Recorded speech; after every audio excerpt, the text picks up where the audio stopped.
The look today is I did not care.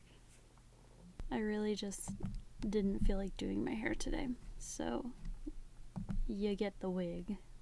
Hey guys, how are we doing? Great? I'm doing great. Is that believable? I feel like I should be more animated for this. Super excited. I feel like YouTubers are just like, hey guys, what's up? I'm gonna talk 5,000 miles per minute and get super excited and super loud. And I'm just not that. Maybe I'm not cut out for this kind of thing. Oh well.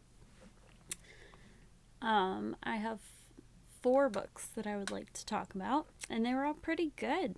I was pleasantly surprised this month.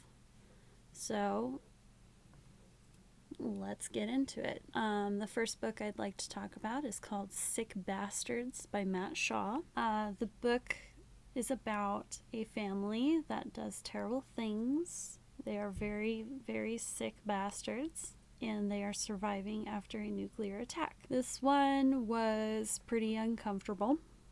It was one of the books. I have another book on here, but I'm slowly making my way through the disturbing books Iceberg.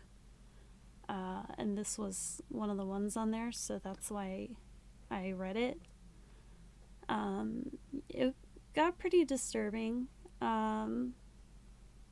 It was incredibly graphic. There were lots of depictions of incest and rape. Those scenes got a bit uncomfortable to read.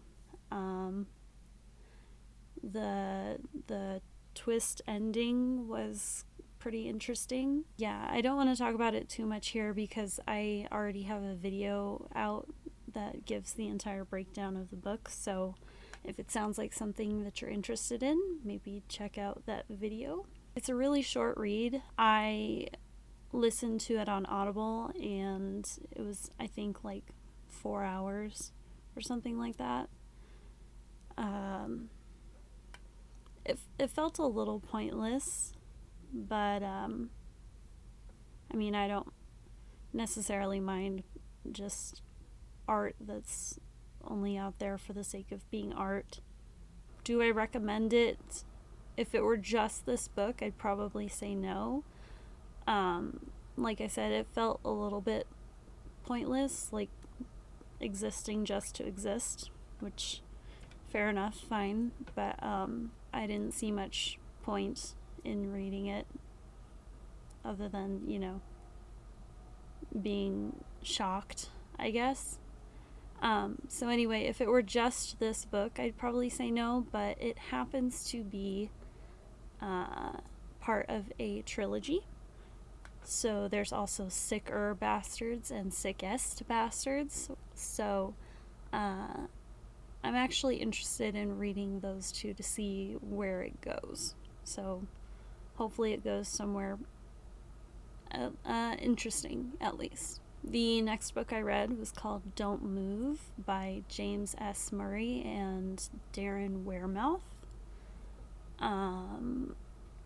Not sure where I decided to pick this book up from. I think it was just recommended to me on Audible, so I was like, yeah, sure, why not? So it's about a woman named Megan. Good name. So after Megan's husband and child both die in a horrific freak accident, she goes on a church camping trip in West Virginia, only to be attacked by fucking Shelob. I was not super excited about this book at first. I was just sort of indifferent to it. Sometimes I'll just add books to my list to read just because. I prefer my horror to be more set in the realm of reality. Like, that scares me a lot more than, like, fantastical creatures, usually. The very first scene where Murray and Wearmouth describe the deaths of Megan's husband and son, I instantly had higher hopes for enjoying the rest of the story. I felt the book as a whole, but specifically this scene, I felt it was well paced and it had great tension I found myself holding out hope for the husband and son to get out alive. Like, I was like on the edge of my seat a little bit, like, oh my god, are they gonna make it? Even though I already knew from the summary of the book that they don't make it. So I already knew where it was going, but I was still like, the back of my mind was like holding out hope that they would make it. But, coincidentally, this is the second book I've read this month where a mom watches her son burn to death while they were trapped in some sort of seat. There's nothing to that. I just thought that was interesting. I didn't include that book in this list because that one was far more boring.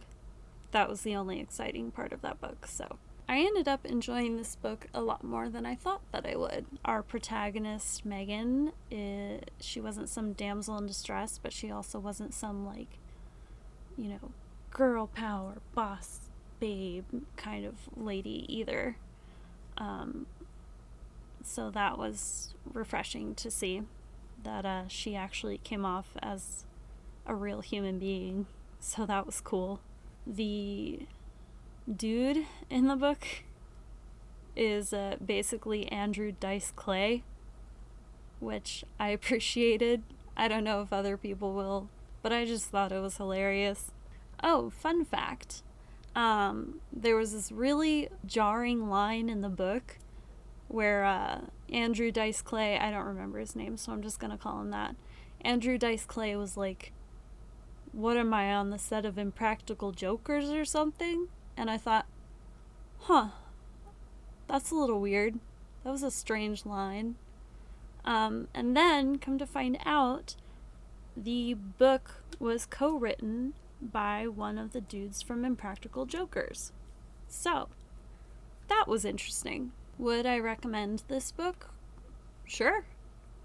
The book was a lot of fun, and I hadn't expected it to be. There are moments of humor sprinkled in, which I like, and I know this is the number 2 spot on my list, and I always go in ascending order from books I like the least to books I like the most, but I just happened to read a lot of things that I liked this month. So, yes, I would recommend. The next book on the list is Survivior by Chuck Palahniuk.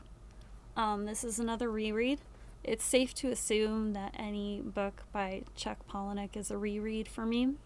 Like I said before, I've been slowly working my way through the disturbing books Iceberg list. I don't know why I said it so strangely, with so many pauses. So this was another book that was on that list. I didn't really find it all that disturbing, but I guess you could say I've got a pretty morbid sense of humor, and I'm not like other girls. So it's about a former cult member named Tender Branson, who has just hijacked an airplane, and he's recounting his life story in his final moments before the crash. I know that what I just described to you does not sound funny whatsoever, but just trust me, yes it is. I would recommend it. I think it's very, very funny. The last book that I read is called I'm Thinking of Ending Things by Iain Reid. This book was trippy and bizarre and depressing, and I kind of loved it. I finished the book faster than I have any other book for a very long time. I just wanted to keep reading it. I just wanted to keep going to see where it went because I had no clue where it was going. I don't want to spoil anything, so I'll just give you like the setup. So our protagonist is on a road trip with her boyfriend. They're going to meet his parents, and she is also at the same time receiving mysterious phone calls while she's thinking of ending things. Would I recommend? Yes, but go in blind. I think you'll enjoy it a lot more that way. If you just go in not knowing anything about the book, like don't read the summary or anything like that. So I mean, even if like you watched the movie on Netflix, I still think it's worth a read. I think you'd still enjoy it. I haven't watched the movie yet. I plan on doing that soon, though. So maybe I can get back to you guys on, I don't know, maybe a compare and contrast video on that. I think that might be fun, depending on the movie.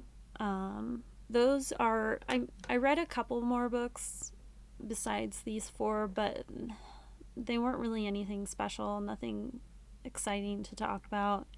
They weren't even like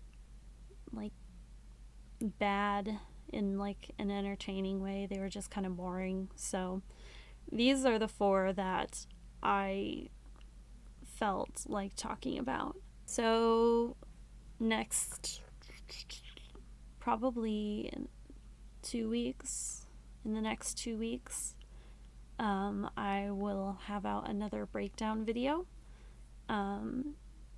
If you guys have any suggestions on a book that you would like me to break down, let me know, because I'm always down for book suggestions.